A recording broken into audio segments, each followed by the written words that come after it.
네, 공유되었습니까? 알겠습니다. 예. 네.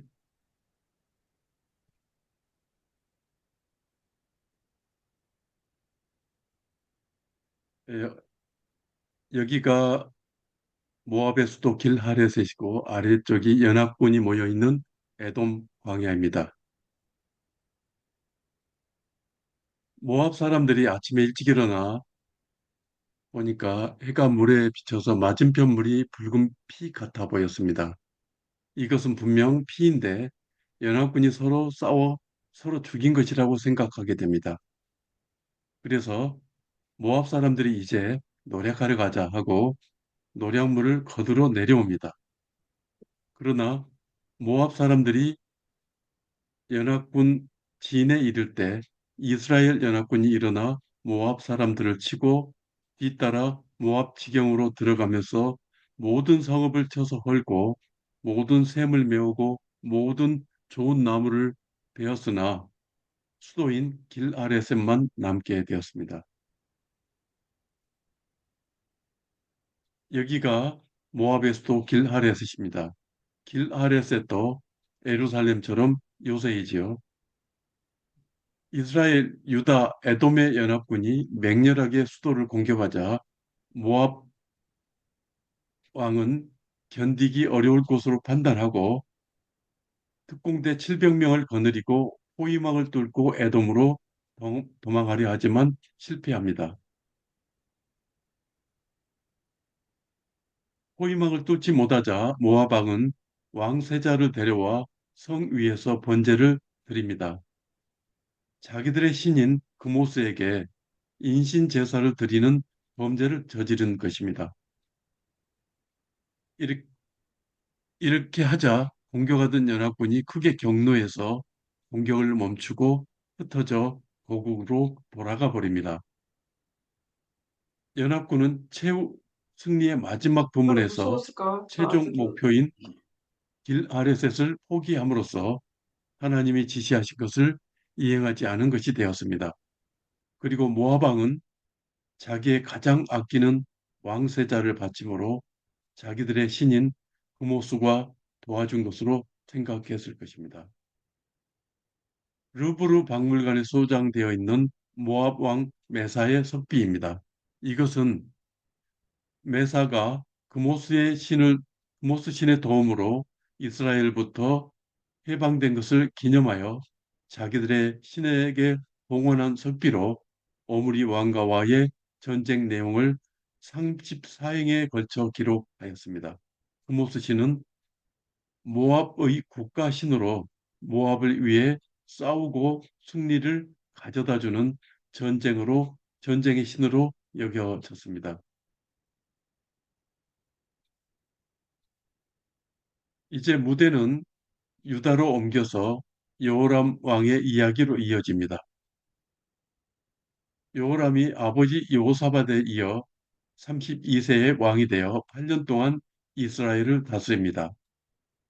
여호람은 아버지와는 달리 이스라엘의 왕들의 길을 따라서 아합처럼 바알을 섬겼는데 그것은 그의 아내 아합의 딸 아달랴의 영향 때문이었습니다. 여호람은 세력을 얻은 뒤에 자기 동생들을 모두 죽여버렸습니다. 그의 아버지 여호사밧이 아들 7명을 두었는데 장자인 여호람에게 왕위를 물려주고 나머지 아들들에게는 많은 재물과 견고한 성읍을 주어서 잘 살게 하였는데 여호람은 왕위가 불안하였는지 모두 죽여버리고 만 것입니다.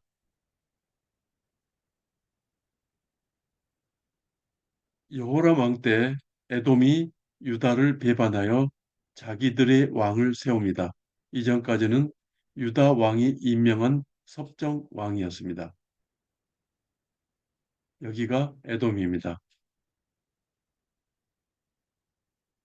여호람이 군대를 거느리고 에돔 광야에 있는 사일로 갔는데 밤에 에돔 군사가 여호람의 군대를 포위하고 공격하자 여호람은 이들을 겨우 물리치고 벗어났으나 이스라엘 군사들은 모두 도망하여 자기 고향으로 가버렸습니다.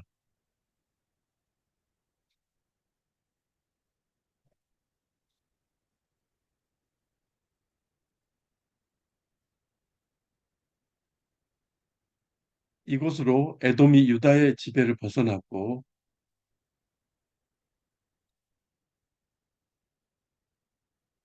또 블레셋에 있는 림나도 배반하여 여호람의 지배에서 벗어났는데 이것은 여호람이 하나님 여호와를 버렸기 때문이라고 성경은 말하고 있습니다. 여호람이 유다 여러 산에 산당을 세워 예루살렘 주민으로 음행하게 하고 또 유다를 미혹하게 하였으므로 여호와께서 선지자 엘리야를 통해 예언을 하게 합니다. 여기서 산당에서 음행한다는 말은 산당에서 바알에게 제사를 드린다는 말로 바알 신전에는 창기가 있어서 이들과의 성관계를 통해 바알의 다산의 능력을 내려받는다는 음란한 예식 행위를 말하는 것입니다. 배경사진은 아라드에서 발굴된 이스라엘의 제단으로 뒤의 오른쪽 기둥이 여호와의 기둥이고 왼쪽이 아세라 기둥인데 여호와와 아세라가 부부로 되어 있습니다. 이 사진은 갈릴리 북쪽 베세타 성문에서 발굴된 바알 제단인데 하나는 바알이 그려져 있고 하나는 아무것도 없는데 둘 다 모두 우상 신상입니다. 이렇게 악한 왕이라도 하나님께서는 여호람에게 기회를 주기 위해 선지자 엘리야를 통해 경고의 편지를 보냅니다. 엘리야가 보낸 편지의 내용은 너는 내 조상 아사와 여호사밧의 길로 행하지 아니하고 오직 이스라엘 왕들의 길로 행하여 유다와 예루살렘 주민들이 음행하게 하기를 아합의 집이 음행하듯 하며 또 너보다 착한 아우들을 죽였으니 여호와가 너의 백성과 너의 자녀들과 아내들과 모든 재물을 큰 재앙으로 치리라. 또 너는 창자의 중병이 들고 그 병이 날로 중하여 창자가 빠져나오리라는 것이었습니다. 엘리야를 통해 보낸 편지에서도 여호람이 아무런 반응을 보이지 않자 여호와께서는 블레셋과 구스에 가까운 아라비아 사람들을 보내어 여호람을 치게 하십니다. 블레셋과 아라비아 사람들이 예루살렘을 치면서 왕의 아들들과 아내들을 모두 포로로 끌어가고 막내 아들 여호아스만 남겨두어 여호와의 예언이 이루어집니다.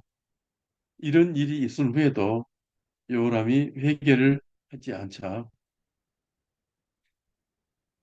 여호와께서 여호람을 치셔서 고치지 못할 병을 창자에 들게 하여 2년 만에 죽게 됩니다.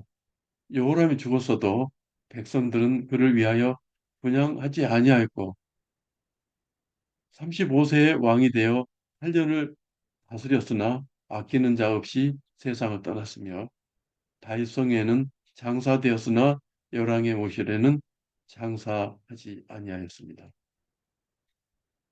여기까지가 오늘 그 성경의 내용입니다. 이 내용을 요약하고 정리해 보겠습니다. 솔로몬 사후 남유다 북이스라엘로 분리되어서 약 60년 동안 끊임없이 국경을 맞대고 전쟁을 벌였으나 북이스라엘 아합 왕과 남유다 여호사밧 왕 시대를 기점으로 35년간의 평화와 동맹의 시대가 열립니다. 그래서 정치적으로는 북쪽의 강한 군사력과 남쪽의 안정된 국력이 결합하여 외부적 방어에는 성공했습니다. 그러나 영적으로는 남유다의 엄청난 제왕을 불러왔습니다. 남북 간의 평화는 순수한 화해라기보다는 정치적, 군사적 목적의 정략 결혼을 통해 이루어졌습니다. 북이스라엘의 왕 아합과 왕비 이세벨은 자신들의 딸인 아달랴를 남유다의 왕 여호사밧의 아들 여호람과 결혼시켰습니다.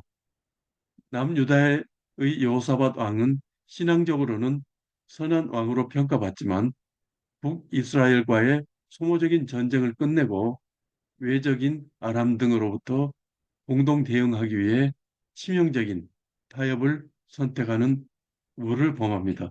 그래서 열왕기상 22장 44절에서는 여호사밧이 이스라엘 왕과 더불어 평화하니라고 합니다.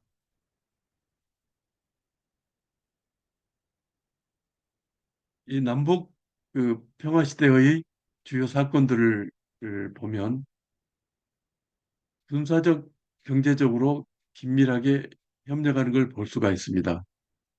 첫째, 군사적 연합에 있어서는 아합 왕이 빼앗겼던 이스라엘의 영토 길라라못을 아람으로부터 되찾기 위해 여호사밧에게 참전을 요청합니다.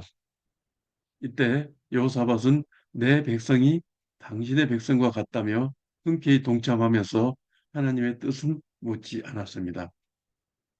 아합은 아람과의 전투에서 변장까지 했음에도 불구하고 우연히 날아온 화살에 맞아 전사합니다. 이 기사는 잘못된 연합의 위험성, 즉 신앙의 본질을 훼손하면서까지 이루어지는 평화는 모두를 파멸로 이끈다는 것을 보여줍니다.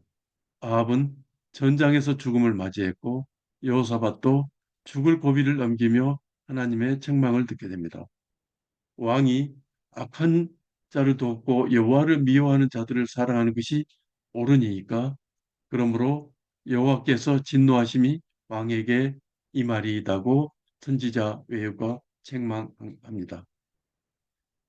경제적 협력도 시도했는데 아합의 아들 아하시아가 왕이 된 후에도 동맹을 계속 유지하면서 아시아와 여호사밧은 금을 구하기 위해 에시온 개별에서 무역선, 즉 다시스의 배를 공동 건조합니다. 그러나 하나님께서 이 악한 연합을 기뻐하지 않으셔서 배들이 파손되었고 또 여호사밧은 아시아의 2차 합작 제안을 단호하게 거절합니다. 남북 평화 시대가 남긴 그 결과를 보면 치명적인 결과를 낳는데 영적 암흑기가 오게 한 것입니다. 첫째, 바알 신앙의 유입입니다. 아합과 이세벨의 딸인 아달랴가 남유다의 왕비로 오면서 북이스라엘의 극심한 우상 숭배, 즉 바알과 아세라 신앙을 다윗의 가문이 다스리는 남유다 왕궁 깊숙이 가지고 온 것입니다. 이러한 악의 영향력은 전염성이 매우 강함을 보여줍니다. 남유다의 여호사밧은 경건한 왕이었으나 아합 가문과의 혼인 관계를 통해 북이스라엘의 우상 숭배 문화가 유다 왕실로 흘러들어오는 통로를 열어주었고 훗날 유다 왕국이 영적으로 타락하는 결정적인 계기가 됩니다. 둘째로 다윗의 가문이 위기를 맞습니다. 아달랴는 남유다의 왕권을 찬탈하고 다윗의 씨를 진멸하려는 끔찍한 대학살을 저지릅니다. 그러나 막내가 살아남아서 이를 이어가죠. 평화를 위해 맺었던 맹약이 유다 왕국을 멸망의 위기로 몰아넣은 것입니다. 셋째, 결국 외교적 군사적 성과는 있었지만 신앙적 손실이 심각했습니다. 남북 평화 시대는 외교 군사적으로 60년의 적대 관계를 청산한 성공적인 동맹이었으나 신앙적으로는 남유다마저 북이스라엘의 우상 숭배에 물들게 만든 치명적인 북이 든 사과였습니다. 그리고 앞서 말씀드린 대로 후반부로 올수록 이 동맹은 약해지고 주변의 나라들이 독립해 나가고 공격하는 그런 상황으로 변화되고 있죠. 이런 남북 평화 시대의 교훈을 요약해 보면 남북 평화 시대는 세속적인 평화의 한계와 참된 평화의 길이 무엇인지를 보여줍니다. 세속적인 평화는 정치적, 군사적 동맹에 의존하고 신앙의 타협과 우상 숭배를 받아들이게 되고 참된 영적인 평화는 없고 일시적인 안정을 줄 뿐이라는 것입니다. 이에 비해 참된 평화의 길은 여호와를 온전히 신뢰하고 하나님의 주권을 인정하며 형제 사랑을 실천함으로 영원한 안식과 회복을 누리게 해줍니다. 오늘날 수많은 전쟁, 그리고 패권 전쟁, 그 속에 끼어있는 우리나라를 보면서 이 고대 국가 시대나 우리나 어떻게 해야 진정 살아가는 길이고 평화의 길인지를 생각해 보게 합니다.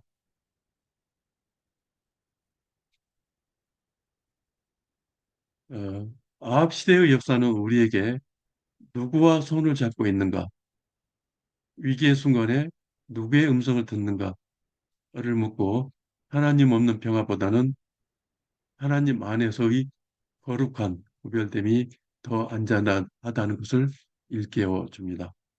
이것으로 제 강의를 마칩니다. 다음 5강은 선지자 엘리사의 사역입니다. 어, 강의는 이형섭 장로님이 맡아주시겠습니다. 한 주 동안 말씀과 성령님 이끄심을 따름으로 승리하시기를 기도합니다. 감사합니다.